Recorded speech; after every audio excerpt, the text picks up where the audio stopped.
Hare Krishna. Welcome to Tax Guru YouTube channel. This is C.A. Pingle, practicing chartered accountant based in Mumbai, also partner in Motilal and Associates LLP, member firm of Marks Network. And today I am conducting special video on investment outlook based on our budget 2026. So let's dive into it. Let me allow to share my screen.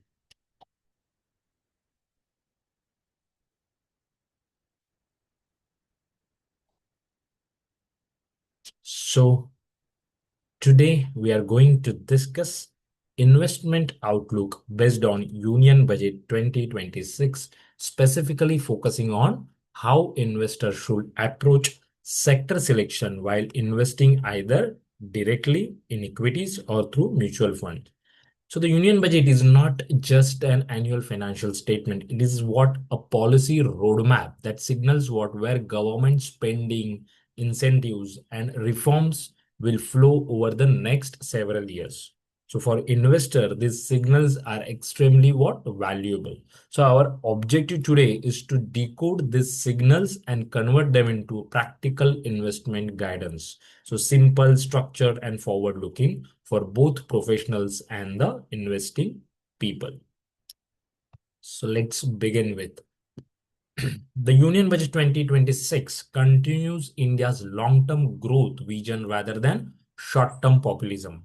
The government has consistently focused on infrastructure-led growth, manufacturing and self-reliance, technology and digital economy, substantially and green transition, human capital development. So for investors, this means what? Opportunities are not random. They are policy driven and structural. So, as investors, our role is not to predict markets daily, but to align our portfolios with the long term economic priorities. This presentation will help you identify those priority sectors. Okay, so let's start with the first budget initiative on infrastructure and capex push. So one of the strongest pillars of budget 2026 is the continued high capital expenditure push. The government has allocated record levels of spending towards railways and transport corridors, roads and highways, urban infrastructure, logistics and freight efficiency. Why does this matter for investors? Because infrastructure spending creates what? Multiplier effect. It boosts demand across the cement, steel, capital goods, power equipment, logistics, and even banking. So, based on this capex, several sectors stand out as a clear beneficiaries. What are they? Infrastructure and construction companies gain direct order inflows. Capital goods companies benefit from equipment demand. Cement and steel see volume growth. Logistics and transportation benefit from better connectivity and asset creation. So, all these sectors typically perform well during economic expansion cycles driven by the government spending.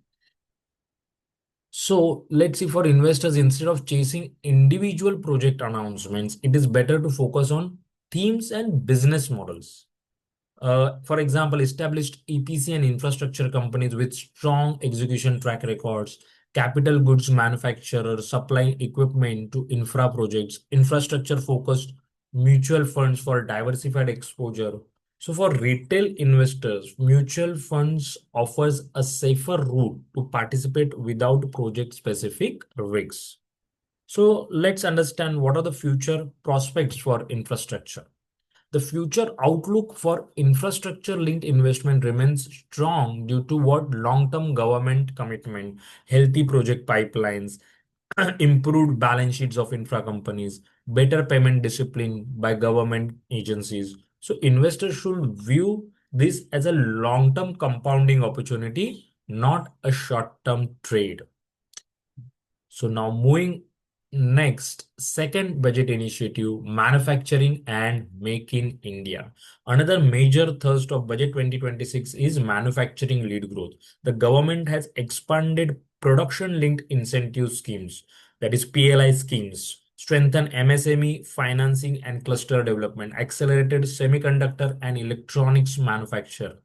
So the objective is clear: reduce import dependence and boost exports and create high quality jobs. So sectors benefited under manufacturing will be manufacturing initiatives benefit multiple segments. The core manufacturing industries, electronics and semiconductor ecosystems, auto and auto components, industrial machinery and tools. This also indirectly supports banking and non-banking financial companies through increased credit demand. Okay. Moving further, let's understand the companies or themes to target under the manufacturing. Investors should focus on manufacturing leaders with scale advantages. Companies integrated into global supply chains, auto and electronic components manufacturers, manufacturing focused mutual funds or thematic funds. So, this is especially suitable for investors with a medium to long term horizon. That is more important. Let's see future prospects for manufacturing. The long term prospects are very, very encouraging. Import substitution improves margin, export growth increases forex earnings, scale and automation improve profitability. So, India is positioning itself as a global manufacturing alternative or global manufacturing hub in future, and investors can participate in this transformation. So, now moving on the third initiative, that is green energy and sustainability. Budget 2026 reinforces India's commitment towards the renewable energy, electrical mobility, energy storage, and green hydrogen. So transition is not optional; it is what inevitable, driven by climate commitments and energy security. So let's see what are the sectors benefited by green energy.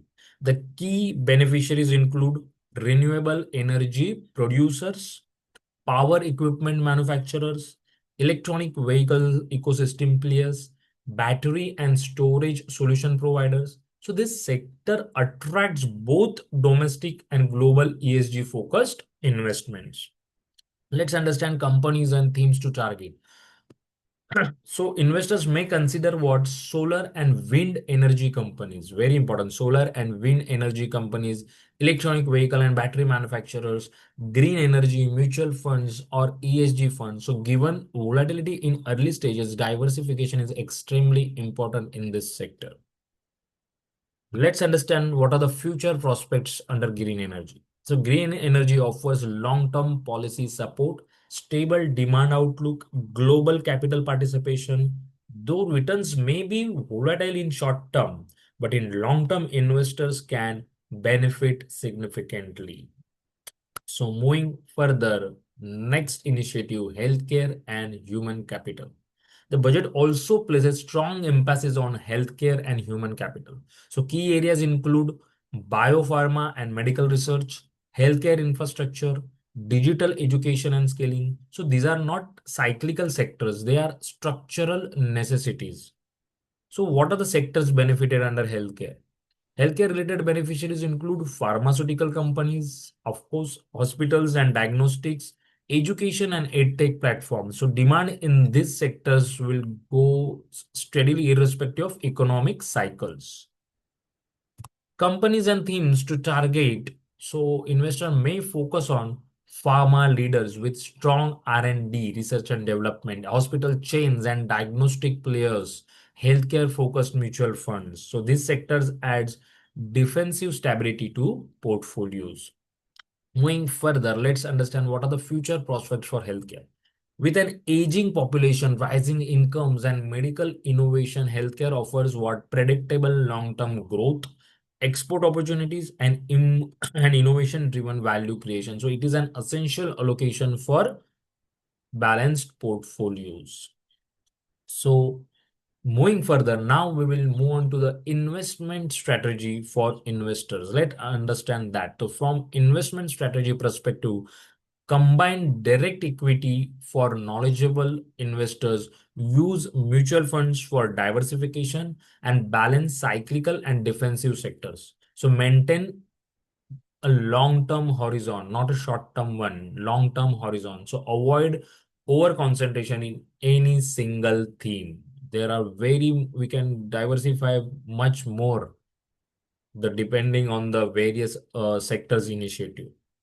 So let's understand overall conclusion. Okay.